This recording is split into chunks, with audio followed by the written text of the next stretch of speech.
maybe without getting up, like touching each other, or licking each other, right? Whatever. I don't know. Don't ask. Okay. Anyway, you're gonna turn to someone next to you and tell them what you wrote, and then listen to what they wrote. Okay? So someone just next to you, if you're kind of far, maybe you can.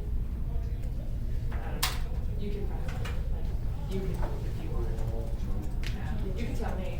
Okay, ready? So go ahead and share. I don't think cereal is sauce.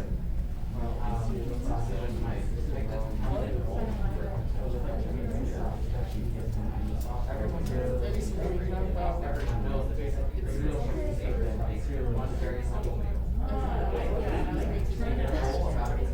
I just typed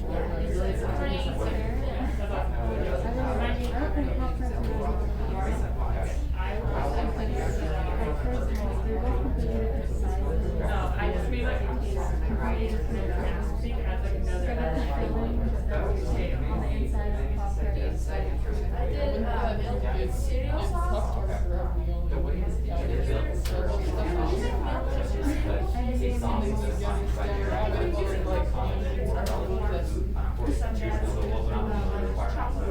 Also, ravioli with cream, sauce on the popcorn.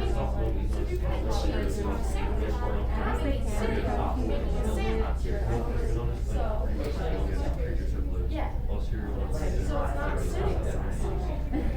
In most contexts, it's not cereal sauce. It's not. It's kind of hard to argue with All right. How many of you picked country is emo music for rednecks? We only have like one person do this so far. Pop-Tarts or ravioli? Alright. Water is what? Okay. And milk is cereal sauce. Nice. Does anyone want to share their argument? Yeah? Go. Sorry, I promise I don't go back. Oh, that's okay. I'm not. Yeah. So I didn't have time to write the entire thing out, but I do have the basic arguments. Yeah, that's great. Everyone knows the basic ingredients and procedure to make one very simple meal, cereal.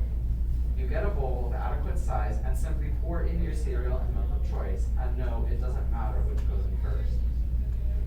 In recent months, perhaps even years, people have been arguing one thing. Is milk a condiment, a sauce perhaps?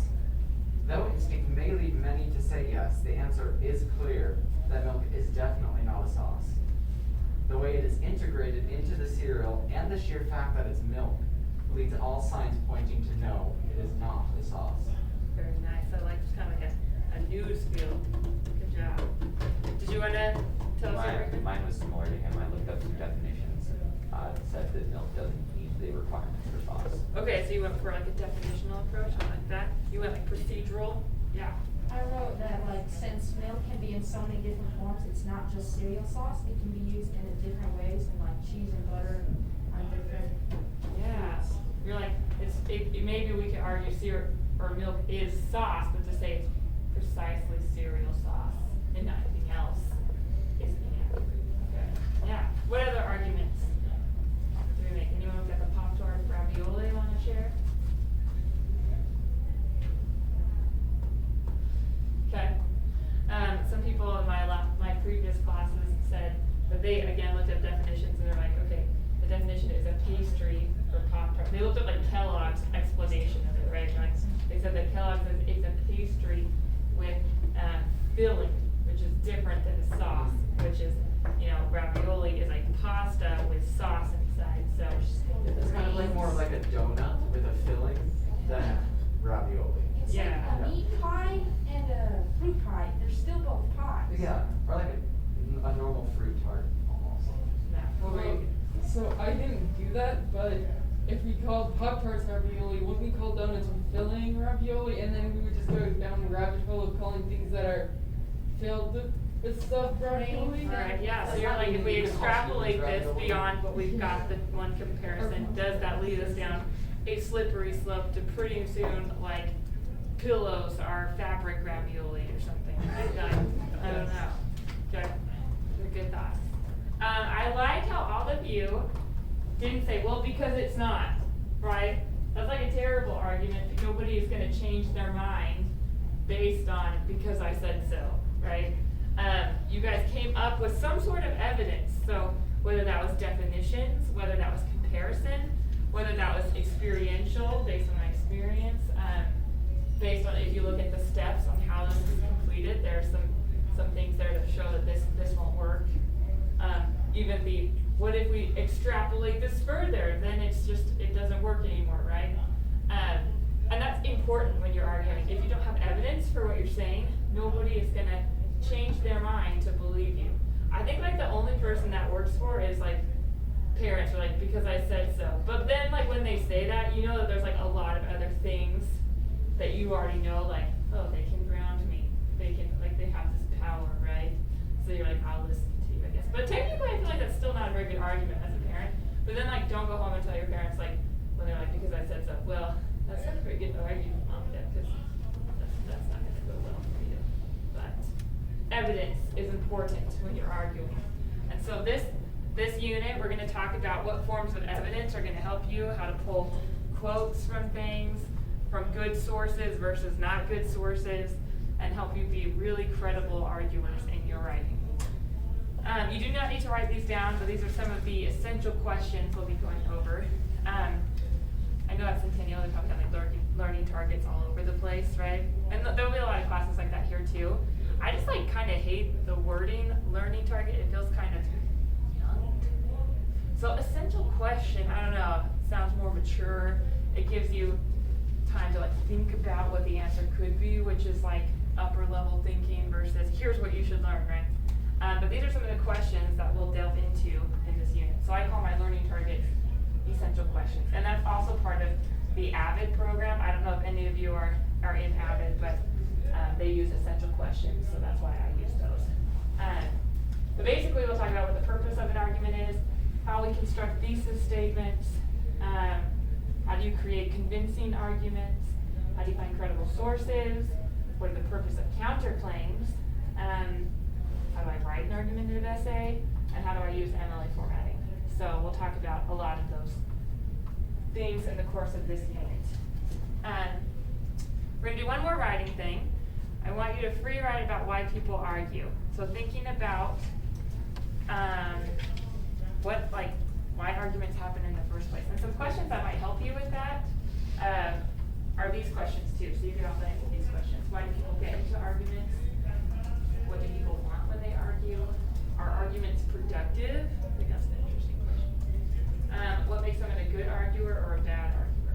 So go ahead and just on that same page, just free write why people argue these questions, okay?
people get in arguments, do you think? Yeah. Go. I think most of the time it's because someone strongly backs an opinion that they have, and then someone else says something that is contrary to that opinion. So that person will stand up for their opinion, and if the other person feels very strongly against that person's opinion, then they'll stand up for their side of the case, and then they'll start arguing. Okay, so there's like an element of passion, like they're both at least care enough to talk about whatever the thing is, and then also different ways of approaching that same issue. I like that. What else? Now we'll go back here. Arguing, people argue because they just have different opinions. Okay. And arguments can be from what we wrote about earlier to like stuff that happens in the government. Okay. It's also a more passive way of solving problems than with weapons or fists. Oh yeah, I like that. Words over like weapons. Yes. Yeah. I'm saying it's most of the time because people want to be right about their opinion. They want to be the one who is correct. It's just, I'm not saying I'm not like that. No, I think everyone is. So But that's fine. It's a safe space. Everyone wants to be right, and so they argue with the other person so that they can be right. Okay. Yeah. What are you gonna add? What I put down is that essentially argument comes from a problem in our world, and two or more people want to solve that problem, but they have different ways of solving it, and an argument arises when those ideas are in discord. And so they want to argue over whose is the best so we can actually work on the best possible solution. Yeah, good. These are all really good thoughts, right? So we've got some sort of a situation which requires thought, and then there are multiple ways to approach a lot of problems. We have multiple different experiences, right? So we've got different backgrounds, and we're having to take all of this to approach this problem and decide what's going to be best for this complex world that we have, right? And then there's the element of like, I want to be the one who is right. I believe enough in the way that I'm approaching this problem that I think you should change your mind, right? Okay. So I think that kind of feeds into what do people want when they argue, right? What are some things that they want? They want to be right. Anything else?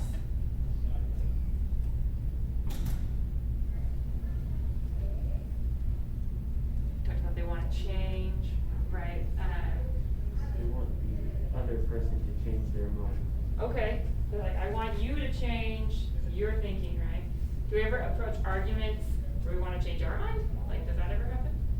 No. Okay, no, we would not approach them. Do we sometimes change our minds in the course of arguments? Yes. Yeah, right, so maybe it's to, like, maybe just discuss and evaluate what is the best, right? So instead of being like, I'm right, it's like, well, here's what I have to offer to the conversation. Now what is the solution from this? So that's like a different way you can approach. Often I think we think of political and like heated arguments where we're like, you're gonna change your mind, and everyone's just like yelling at each other. But they can, and different, like you can change your mind in an argument. Are arguments productive? That leads into that. Yeah. I feel like there are two kinds of arguments that are productive. Okay. One between two people who know each other, Okay. because they've known the other person to an extent, and they may be willing to change their mind because they believe the other person is, a good person. Okay. And then a debate, and that's more not necessarily because of people being willing to change their minds, but most forms of a debate have like a judge or a country with 300 million people who all vote, and someone or some large body of people decide the winner. Okay.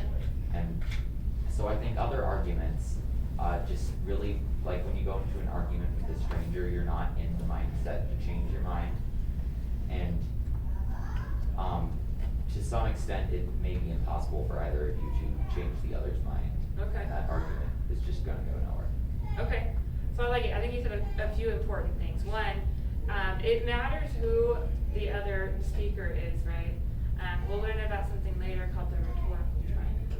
And one side of that triangle is called ethos, where you look at who is speaking, who is making this argument. And depending on your credibility, so if you've known someone forever and you like them, you respect respect them, they've got a lot of credibility for you, so you're more open to hearing what they have to say versus some crazy person off the street.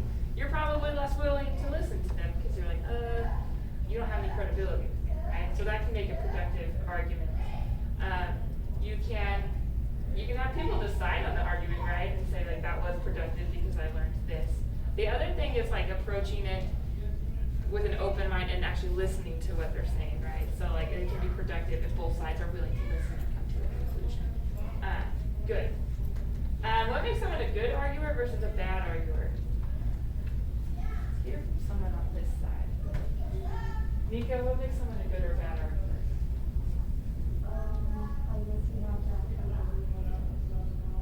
Okay, belief, some willingness to like stake a claim on something and put your name behind it, like I believe this, I'm gonna say it.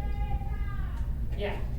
I think someone who has an understanding of ethos, pathos, and logos, how to use it, and then also there's another thing that I kind of heard, kind of knowing what positions can make people want to believe you. I heard that there were 3 ways that to be in a good position to be the winner of an argument. Number 1, convincing power over someone else. Okay. Number 1 is not an inherently good one, but it's like I have 400 million people armed on your doorstep, and if you don't listen to me, then you are going to die. Yeah. So leverage. That's pretty rough. Leverage. Yeah. Number 2 is more of evidence. I provided all this evidence, and this is why you should listen to me. Okay. And number 3 is we trust each other, and we trust that I know the right thing to do, so you should listen to me. Okay, yeah, I like that. There are different ways to get people to agree with you. Definitely think the first one, like you said, is not a good arguer, right? That's just someone who has a lot of power. That's like an outside force that forces it. But having evidence and knowing which kind of evidence, like you said, you need to know which to use. And he said ethos, pathos, and logos, which may be like over your head at this point, but you will pretty soon have an understanding. But basically knowing what is most useful in which situation and what will be most convincing. So knowing your audience and knowing what facts you have available to you make you a good arguer. Yeah. A lot of people don't listen to the other person's argument, and they'll just ignore what the other person's saying and just ignore people. So a good argument is somebody who respects the other's opinion and who will listen to the other person before just giving their Totally. I have conversations with my mother, who I love, all the time, where she talks and talks and talks, and I'm like, oh, okay, I didn't get to say anything. Or even when I say something, I know she's not listening, she's like thinking about the next thing she's gonna say, right? Instead of listening to you, and so you're just like, whatever, it's fine. But that doesn't make a good arguer, right? Because then you don't even know if what you're saying is building off what they were saying. So being willing to listen, respect, and change your opinion. Yeah. Also, I think you have to listen with the right mindset, because like when I've done I've done a decent number of debates, and most of the time when I'm listening to the other argument, it's not the mindset, is this a good argument, it's of course a debate, so the objective is a bit different from an ordinary argument, but I listen to a lot of arguments, this is not good, but with the mindset, how can I counter these arguments rather than are they good arguments? Yeah, and I think that especially in a debate format, that's probably the way that you want to approach something, versus if you're listening to your like friend, right? Like you would maybe approach it differently. All right, so these are all things we're going to think about. When you go home, you are going to read about the purpose and parts of arguments, just like a real quick read, fill out those notes, and we'll come back and talk more about it next time. Now I get to show you a fun health presentation, but it's scheduled for 20 minutes, but takes less, so that's nice. It'll be free earlier. Do you have any questions on what you're doing at home this week? Yes. I still need to check out a Chromebook. What time should I do that all day? I think you're good as soon as classes are over, or all day tomorrow too. So Okay. I think there's some sort of form I think your parents have to like consent. Yeah, so, but then you can get it in the library. I have them all set up. Okay, so fund health presentation.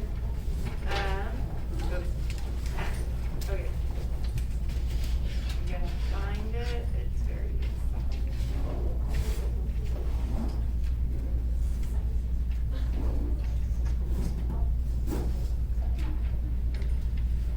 Okay.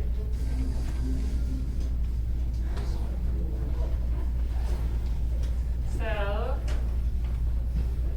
obviously this year is weird, and we're gonna try and keep each other healthy, because the longer we're all healthy, the longer we get to stay in school, which is the goal. What is it? It's like a first, a video. Yay! It's probably the cheesiest video I've ever seen, but yeah, whatever. What's up, T-Birds? Welcome back. I'm sure many of you guys are wondering how this school year is going to look. First and foremost, we want to let you all know that our main priority is the safety of our students and our staff here at Timpview. In this video, we're just going to be going over some of the basic safety procedures and things that we're doing to make